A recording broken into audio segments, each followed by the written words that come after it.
Today, we are going to talk about one of the most underutilized and underrated tools within Gmail, labels.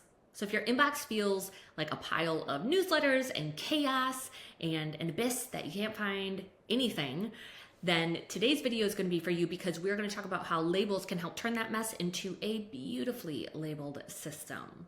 So let me show you how they work and why they matter.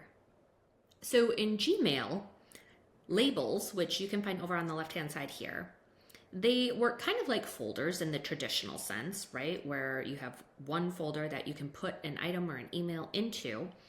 But Gmail operates a little bit differently. So they allow you to label an email with multiple labels, right? Or use multiple folders if you want to think about it like that. Now, this can be really helpful if, let's say, you have a business and you want to label an email from a client or an invoice both as a client and an invoice, or you want to have a ticket, an airplane ticket, both in your airplane tickets and your receipt folder. So it gives you a little bit more flexibility, which I love.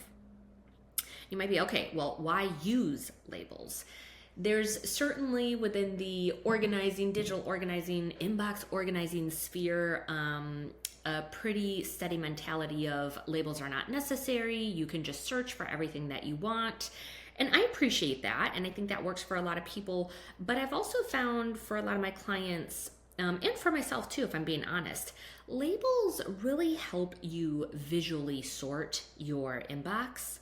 And they help group similar types of emails together to find what you need a lot more quickly. They also, for myself, very much so, give me kind of a visual trigger of what is in my archive or my all mail, right? So what is within my inbox that I can go back to and refer to easily and more quickly than just trying to think about what do I have to search for and type for. And sometimes I don't know what I need to search for or type for, right? I might have a time frame reference rather versus, a sender. So I think labels certainly have their purpose. And ultimately, they just create, a much calmer inbox. So again, if you want to use a label, there's a couple ways to do it. You can create them over here on the left, create label. And you can nest labels as well if you want to. So let's do national, let me see if I can type here, national plane tickets versus international, I guess. And let's nest that under airplane tickets. So I like using the nesting feature. You can also color code your labels, which I do. I think it's a lot of fun. It can give it a little fun kick every time you open up your inbox, and you get the idea. But now I'm kind of addicted and I can't stop. Caitlin, stop. All right, I'm stopping.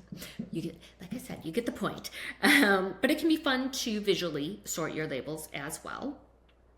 And also you can remove your labels at any time. So if you want to delete this label, you can remove the label and it'll get rid of that label. But all of those emails that were previously in there, you can still find in your all mail.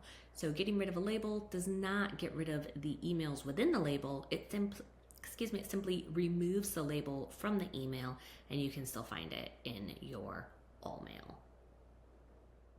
Now, here is why this matters for digital organizing.